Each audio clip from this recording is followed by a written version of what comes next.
فرمایا اذهب احب ابا بکر و عمر، جا تو جا رہا ہے لیکن ابھی تیری زندگی موجود ہے، ابھی تیری سانسیں چل رہی ہیں، کیونکہ بندے کے اعمال منقطع ہو جاتے ہیں جیسے ہی اس کی موت آتی ہے۔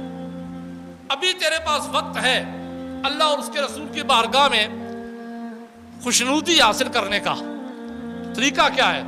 فرمایا جا احب ابا بکر و عمر، ابو بکر سے بھی محبت کر، عمر سے بھی محبت کر، جتنی زندگی ہے دونوں سے محبت کر۔ احب ابا بکر و عمر، ابو بکر سے بھی محبت کر، عمر سے بھی محبت کر، اور صرف محبت ہی نہیں، فرمایا وَتَوَلَّاهُمَا، زندگی بھر ان سے محبت کر، اور صرف محبت نہیں بلکہ ان کا دیوانہ بن کے رہ، ان کا دیوانہ بن جا۔ پھر فَإِنْ كَانَ فِي أَمْرٍ فَفِي عُنُقِي، فرمایا میری اس وصیت کو پکڑ لے، زندگی بھر ابو بکر و عمر رضی اللہ تعالیٰ عنہ کا دیوانہ بن کے رہے، اسی پہ تجھے موت آئے، قبر میں کوئی مشکل پیش آئی تو امام زین العابدین تیرے سامنے موجود ہو، محشر میں کوئی مشکل پیش آئی تو گردن میری پکڑنا، پرصراط پہ مشکل پیش آئی تو گردن میری پکڑنا، میزان پہ کوئی مشکل پیش آئی تو گردن میری پکڑنا۔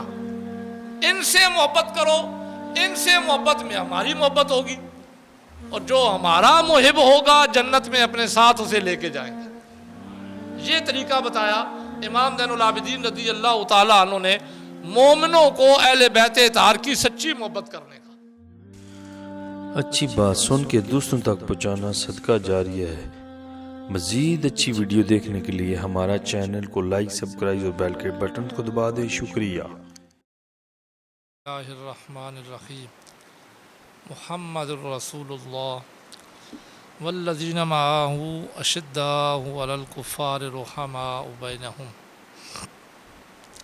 قال اللہ تبارک و تعالی فی شان حبیبہ فی مقام آخر ان اللہ و ملائکتہ یصلون علی النبی یا ایھا الذین آمنوا صلوا علیہ وسلموا تسلیما۔ اللہم صلی علی سیدنا مولانا محمد وعلی آل سیدنا مولانا محمد وبارک وسلم وصلی علیہ۔ الصلاۃ والسلام علیک یا رسول اللہ وعلی آلک وصحابک یا حبیب اللہ۔ یا رسول اللہ انظر علینا، یا حبیب اللہ اسمع قالنا، اننا فی بار عم مغرق خذ ایدینا وسہل لنا اشکالنا۔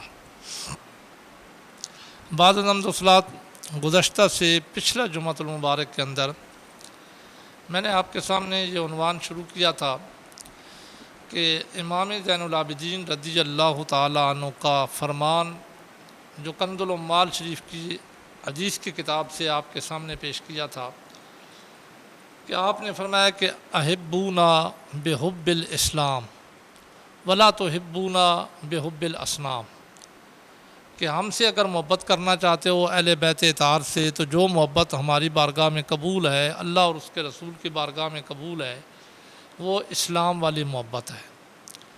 ہم سے محبت کرو، اسلام والی محبت کرو۔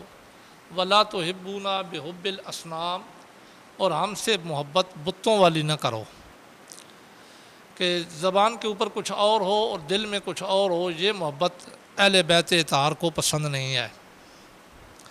اس سلسلے میں نے ایک روایت آپ کے سامنے پیش کی تھی کہ امام زین العابدین رضی اللہ تعالیٰ عنہ نے کس طرح اپنے محبین کو یہ پیغام دیا کہ ہم سے محبت کیسے کرنی ہے۔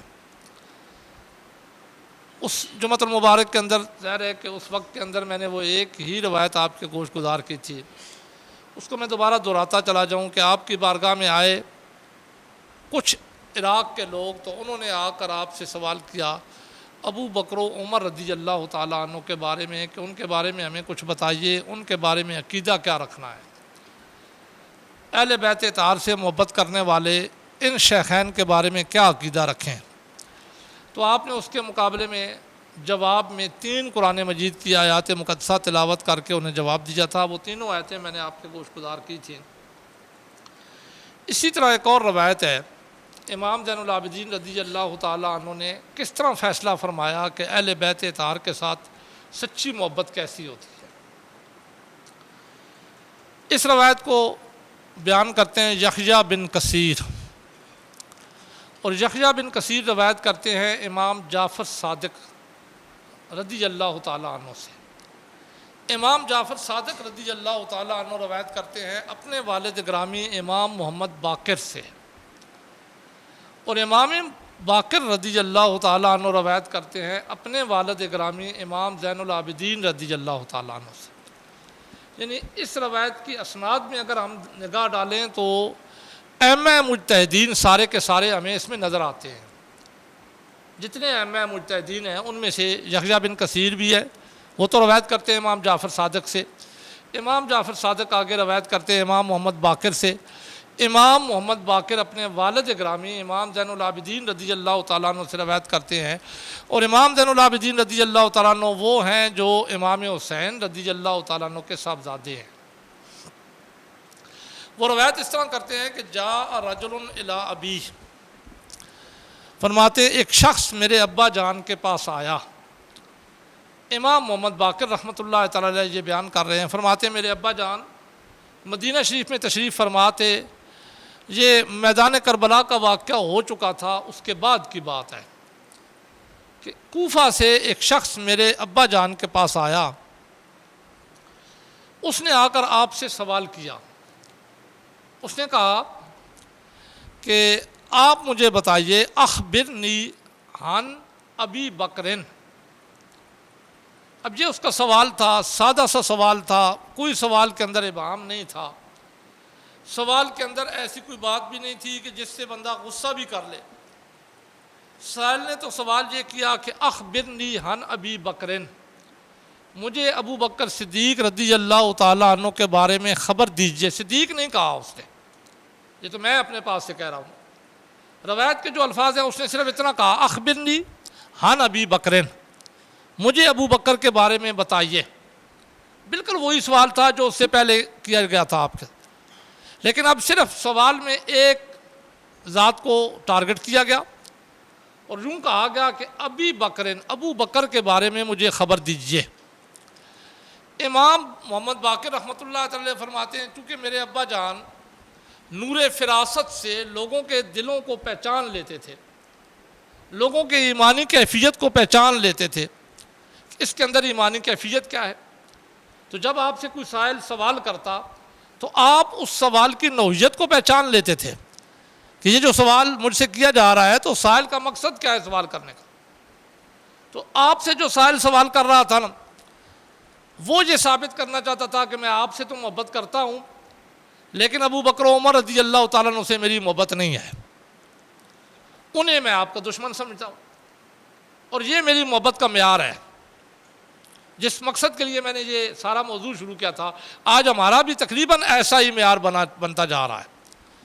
تو جب آپ سے یہ سوال کیا گیا تو اب امام محمد باقر رحمۃ اللہ تعالی فرماتے ہیں میرے ابا جان نے اس سے سوال سنا نا، تو چونکہ آپ اس کی نور ایمان سے ایمانی کیفیت کو جان رہے تھے کہ اس کے دل کے اندر کھوٹ ہے، اس لیے آپ نے اسے جواب پہلے نہیں دیا، بلکہ روایت کے الفاظ ہیں آپ نے اسے کہا تو سالو عن الصدیق الاکبر، سوال کرنے والے سائلی تو مجھ سے صدیق اکبر رضی اللہ تعالیٰ عنہ کے بارے میں پوچھنا چاہتا ہے؟ تو آپ نے فرمایا پہلے سوال تو ٹھیک کرنا، جو تو نے سوال کیا ہے اس کے اندر تو رفض کی بو آ رہی ہے، تو ایسی محبت تو ہم اہل بیت اطہار پسند نہیں کرتے۔ جو روایت کے الفاظ ہیں عن الصدیق الاکبر تسلو، تو مجھ سے صدیق اکبر رضی اللہ تعالیٰ عنہ کے بارے میں پوچھنا چاہتا ہے کہ میں ان کے بارے میں تجھے بتاؤں ان کا مقام و مرتبہ کیا ہے؟ تو فرمایا پھر تجھے یوں کہنا چاہیے تھا نا اخبرنی عن الصدیق الاکبر، مجھے صدیق اکبر کے بارے میں جب بتائیے، اخبرنی عن ابی بکر نہ کہو، حالانکہ میں نے پہلے آپ کے سامنے کہہ دیا کہ اس میں کوئی اعتراض نہیں ہونا چاہیے تھا، لیکن چونکہ وہ دل کی ایمانی کیفیت کو جانتے تھے، انہوں نے اپنے مداحوں کو یہ پیغام دینا تھا کہ اہل بیت اطہار کے ساتھ سچی محبت ہوتی کیا ہے، وہ کیسی محبت ہے جو اہل بیت اطہار پسند کرتے ہیں لوگوں سے۔ اس لیے انہوں نے اس سوال پر بھی اعتراض کر دیا۔ آپ نے فرمایا عن الصدیق الاکبر تسلو، تو صدیق اکبر رضی اللہ تعالیٰ کے بارے میں مجھ سے پوچھنا چاہتا ہے؟ ان کے بارے میں مجھ سے سوال کرنا چاہتا ہے، میں تجھے ان کی عظمت بتاؤں؟ اس نے کہا ہاں میرا مقصد تو یہی ہے۔ تو فرمایا پھر یوں کہنا اخبرنی عن صدیق الاکبر، تو انہیں صدیق کیوں نہیں کہہ رہا؟ تجھے صدیق کہنے میں کیا تکلیف ہو رہی ہے؟ پھر تو تجھے سوال کرنا چاہیے تھا صدیق اکبر رضی اللہ عنہ کے بارے میں مجھے بتائیے۔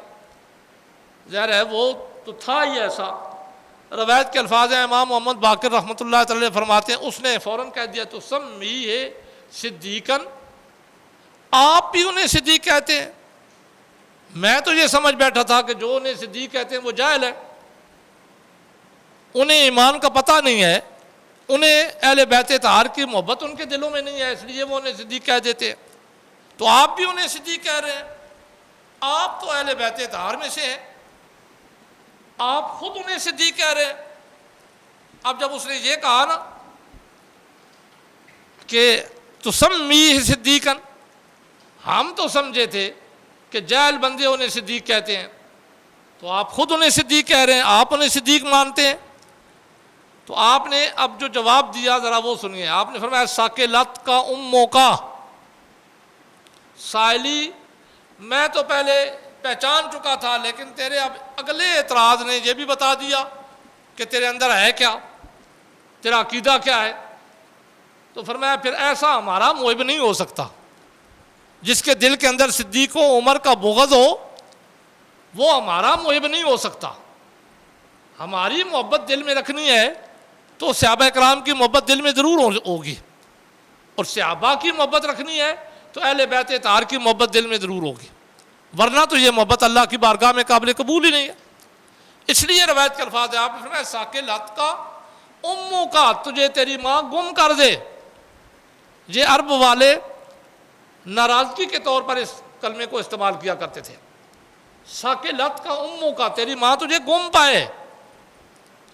سماؤ صدیقاً من ہوا خیر منی، فرمایا تو یہ گمان کر رہا ہے نا کہ میں انہیں صدیق کہہ رہا ہوں، فرمایا تیرے صدیق کہنے سے کوئی فرق نہیں پڑے گا، میرے صدیق کہنے سے کوئی فرق نہیں پڑے گا۔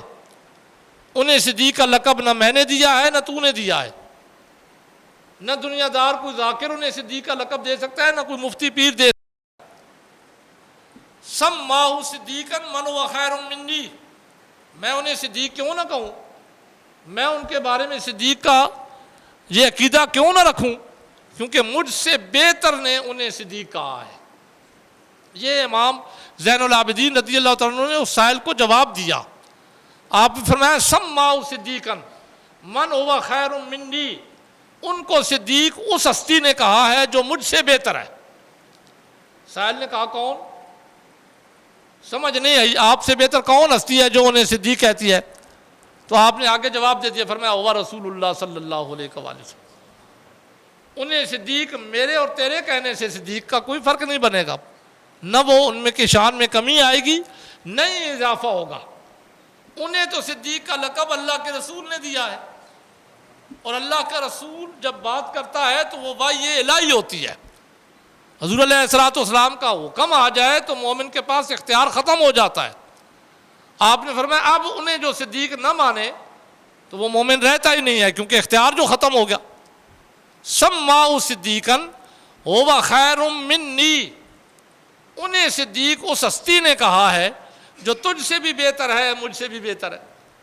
اور ساتھ ہی فرمایا ہوا رسول اللہ صلی اللہ علیہ وآلہ وسلم، وہ تو اللہ کے رسول ہیں جنہوں نے انہیں صدیق کہا۔ یہاں تک خاموشی نہیں اختیار کی، امام زین العابدین رضی اللہ عنہ نے پوری تبلیغ کی، آپ نے پورا بتایا کہ اہل بیت اطہار کی محبت کا طریقہ کیا ہے۔ فرمایا سماؤ و خیر منی، اور رسول اللہ صلی اللہ علیہ وآلہ وسلم، انہیں تو صدیق انہوں نے کہا ہے جو تم سے بہتر ہے، مجھ سے بہتر ہے، وہ اللہ کے رسول ہیں۔ والمہاجرون، فرمایا انہیں اللہ کے نبی کے سارے مہاجر صحابہ نے بھی صدیق کہا ہے۔ والانصار، انہیں اللہ کے نبی کے انصار صحابہ نے بھی صدیق مانا ہے۔ اب انصار اور مہاجر اور اللہ کے رسول جو عقیدہ رکھے، اس سے ہٹ کر کوئی عقیدہ رکھے تو وہ عقیدہ اللہ کی بارگاہ میں قابل قبول نہیں ہوتا۔ اس لیے امام زین العابدین رضی اللہ تعالیٰ عنہ نے اس کی تبلیغ کی، فرمایا انہیں صدیق کہنا پڑے گا، اگر انہیں صدیق نہ مانے گا تو عقیدہ صحیح نہیں ہوگا، کیونکہ انہیں صدیق اللہ کے رسول نے کہا ہے، انہیں صدیق مہاجرین نے کہا ہے، انہیں صدیق انصار نے کہا ہے۔ اب جب یہ تبلیغ کر چکے نا، اس کے بعد اگلا جملہ امام محمد باقر رحمۃ اللہ تعالی فرماتے ہیں، آپ نے جب اس کو تبلیغ کر دی نا تو اس کے بعد فرمایا اذهب، اب میں تجھے بھیج رہا ہوں، تیرے سوال کا جواب تجھے مل گیا، لہذا اب چلا جا، میری بارگاہ سے اٹھ جا، عقیدہ میں نے تیرا درست کر دیا، اب تو چلا جا۔ لیکن ایک اسے نصیحت بھی کی، یہ نصیحت کے الفاظ اس سے پہلے ہے، فرمایا فَمَن لَمْ يَكُن لَّهُ صِدِّيقٌ فَلَا صَدَقَ اللَّهُ لَهُ قَوْلًا فِي الدُّنْيَا وَالْآخِرَةِ، جو ظاہر اللہ کے رسول نے انہیں صدیق کہا تو یہ تو وہی الہی بن گئی، ہمارے مومن کے پاس اختیاری ختم ہو گیا۔ مہاجرین نے انہیں صدیق کہا، انصار نے انہیں صدیق کہا، تو امام زین العابدین رضی اللہ عنہ نے فرمایا اب جو انہیں صدیق نہ کہے فلا صدق اللہ قولا فی الدنیا والآخرہ، اللہ اس کی نماز بھی قبول نہیں کرے گا، اس کا روزہ بھی قبول نہیں کرے گا، اس کا حج بھی قبول نہیں ہوگا، کوئی عبادت اس کی قبول نہیں ہوگی، اس کا کلمہ بھی قبول نہیں ہوگا۔ جب یہ تبلیغ کر چکے تو فرمایا اذهب، اب چلا جا، میرا کام تھا تجھے تبلیغ کرنا، اب چلا جا۔ لیکن ایک نصیحت کی، فرمایا اذهب احب ابا بکر و عمر، جا تو جا رہا ہے لیکن ابھی تیری زندگی موجود ہے، ابھی تیری سانسیں چل رہی ہیں، کیونکہ بندے کے اعمال منقطع ہو جاتے ہیں جیسے ہی اس کی موت آتی ہے، ابھی تیرے پاس وقت ہے اللہ اور اس کے رسول کی بارگاہ میں خوشنودی حاصل کرنے کا۔ طریقہ کیا ہے؟ فرمایا جا احب ابا بکر و عمر، ابو بکر سے بھی محبت کر، عمر سے بھی محبت کر، جتنی زندگی ہے دونوں سے محبت کر، احب ابا بکر و عمر، ابو بکر سے بھی محبت کر، عمر سے بھی محبت کر، اور صرف محبت ہی نہیں، فرمایا وَتَوَلَّاهُمَا، زندگی بھر ان سے محبت کر، اور صرف محبت نہیں بلکہ ان کا دیوانہ بن کے رہ، ان کا دیوانہ بن جا۔ پھر فَإِنْ كَانَ فِي أَمْرٍ فَفِي ہونوں کی، فرمایا میری اس وصیت کو پکڑ لے، زندگی بھر ابو بکر و عمر رضی اللہ تعالیٰ عنہ کا دیوانہ بن کے رہے، اسی پہ تجھے موت آئے، قبر میں کوئی مشکل پیش آئی تو امام زین العابدین تیرے سامنے موجود ہو، محشر میں کوئی مشکل پیش آئی تو گردن میری پکڑنا، پرصراط پہ مشکل پیش آئی تو گردن میری پکڑنا، میزان پہ کوئی مشکل پیش آئی تو گردن میری پکڑنا، ان سے محبت کرو، ان سے محبت میں ہماری محبت ہوگی، اور جو ہمارا محب ہوگا جنت میں اپنے ساتھ اسے لے کے جائیں گے۔ یہ طریقہ بتایا امام زین العابدین رضی اللہ تعالیٰ عنہ نے مومنوں کو اہل بیت اطہار کی سچی محبت کرنے کا۔ اسی وجہ سے روایت کے اندر آتا ہے آپ مدینہ شریف میں کھڑے تھے حضور علیہ الصلوۃ والسلام کے روضے کے پاس۔ اب یہ سوال جواب ہے، امام زین العابدین رضی اللہ تعالیٰ کے سارے فتاوی جات میں سے میں آپ کے سامنے چن کے پیش کر رہا ہوں۔ تو آپ کی بارگاہ میں ایک شخص آیا نا، مدینہ شریف میں آپ کھڑے تھے۔ اب مدینہ شریف میں لوگوں کو پتہ ہے کہ حضور علیہ الصلوۃ والسلام کے روضے مبارک کے ساتھ دو اور قبریں ہیں، حضرت ابو بکر صدیق رضی اللہ تعالیٰ عنہ، حضرت عمر فاروق رضی اللہ تعالیٰ عنہ۔ یہ تینوں مزار مبارک ایک ہی جگہ پہ ہیں، حجرہ عائشہ صدیقہ رضی اللہ تعالیٰ عنہ میں۔ تو امام زین العابدین رضی اللہ تعالیٰ عنہ وہاں پہ کھڑے تھے، ایک شخص آ گیا، اس نے آ کر آپ سے پوچھا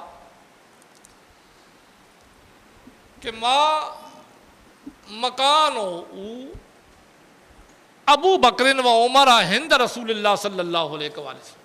امام زین العابدین رضی اللہ عنہ بہت بڑے مجتہد ہو، امام ہو، عالم دین ہو، اہل بیت اطہار میں سے ہو، ذرا یہ تو بتائیے کہ ابو بکر اور عمر رضی اللہ تعالیٰ عنہ کا مقام و مرتبہ حضور علیہ الصلوۃ والسلام کی بارگاہ میں کیا تھا؟ کیا مقام و مرتبہ تھا ان کا اللہ تبارک و تعالیٰ کے محبوب کی بارگاہ میں؟ کیا ان کا کوئی مقام تھا ان کی بارگاہ میں یا کوئی نہیں تھا؟ تو امام زین العابدین رضی اللہ عنہ چاہتے تو قرآن مجید کی آیات پیش کر دیتے، احادیث مبارکہ پیش کر دیتے کہ اللہ تبارک و تعالیٰ کے محبوب نے انہیں کیا مقام دیا، اللہ نے انہیں کیا مقام دیا۔ مجتہد تھے، سب کچھ بتا سکتے تھے، لیکن آپ نے جو جواب دیا وہ قابل سماعت ہے۔ فَأَشَارَ بِيَدِهِ إِلَىٰ قَبْرِ النَّبِي صلی اللہ علیہ وسلم، کھڑے تھے حضور علیہ الصلوۃ والسلام کے روضہ پاک کے سامنے. سائل نے جب یہ سوال کیا نا کہ ابو بکر و عمر رضی اللہ تعالیٰ کا مقام و مرتبہ اللہ کے نبی کی بارگاہ میں کیا تھا، تو ہاتھ سے اشارہ کیا حضور علیہ الصلوۃ والسلام کے روضے کی طرف. فاشار بیدہ الی قبر النبی صلی اللہ علیہ وآلہ وسلم، حضور علیہ الصلوۃ والسلام کے روضے کی طرف ہاتھ کے ساتھ اشارہ کر کے اتنا فرمایا مقامہما الآن الساعہ. اگر ان کا مقام و مرتبہ پوچھنا چاہتا ہے نا حضور علیہ الصلوۃ والسلام کی بارگاہ میں ان دونوں کا مقام و مرتبہ کیا تھا، تو فرمایا ابھی دیکھ لے، یہاں ادھر دیکھ لے، قبر حضور علیہ الصلوۃ والسلام کی روضے کے ساتھ دونوں کی قبریں موجود ہیں. تو جیسے ان کا آج مقام و مرتبہ ہے ایسا ہی ان کا مقام و مرتبہ اللہ کے محبوب کی زندگی کے اندر بھی تھا، اور ایسا ہی ان کا مقام و مرتبہ ہے قیامت والے دن بھی ہوگا. کیونکہ حضور علیہ الصلوۃ والسلام نے حدیث ترمذی شریف کی ہے، ایک دن اپنے حجرہ مبارکہ سے باہر نکلے تو اللہ تبارک و تعالیٰ کے محبوب کے ایک سائڈ پہ حضرت ابو بکر صدیق رضی اللہ تعالیٰ چل رہے تھے، ایک سائڈ پہ حضرت عمر فاروق رضی اللہ تعالیٰ چل رہے تھے. تو لوگوں نے دیکھا ان تینوں کو چلتے ہوئے، تو اللہ تبارک و تعالیٰ کے محبوب نے ان کے تعجب کو دور کیا. آپ نے فرمایا ہاکذا نبعث الی یوم القیامہ او کما قال علیہ السلام. فرمایا تم ہمیں دنیا میں اس طرح چلتے ہوئے دیکھ رہے ہو کہ ہم دنیا میں یوں اکٹھے چل رہے ہیں، تینوں چل رہے ہیں، میں درمیان میں ہوں، ابو بکر صدیق رضی اللہ تعالیٰ دائیں جانب ہے، عمر رضی اللہ تعالیٰ بائیں جانب ہے. تو اللہ کے نبی نے فرمایا یہ ہمارا چلنا، یہ ہمارا ساتھ صرف دنیا تک محدود نہیں ہے، ہماری قبریں بھی اسی طرح ہوں گی، اور پھر صرف قبروں تک، وہ تو ہم دیکھ رہے ہیں اب، اور فرمایا صرف قبروں تک محدود نہیں ہے، ہاکذا نبعث الی یوم القیامہ، قیامت والے دن بھی جب ہم قبروں سے اٹھیں گے تو اسی انداز سے چل رہے ہیں. تو یہ اہل بیت اطہار کی محبت کا طریقہ ہے کہ جس میں صحابہ اکرام کی عظمتوں کو بیان کرتے ہوئے اہل بیت اطہار کے ساتھ محبت کا اظہار کیا جائے. تو امام زین العابدین رضی اللہ عنہ کے فتوے کے مطابق یہ محبت اہل بیت اطہار کی بارگاہ میں قبول ہے. اللہ تبارک و تعالی ہمیں صحیح معنوں میں اہل بیت اطہار کی محبت کرنے کی توفیق عطا کرے. وما علیہ الا البلاغ.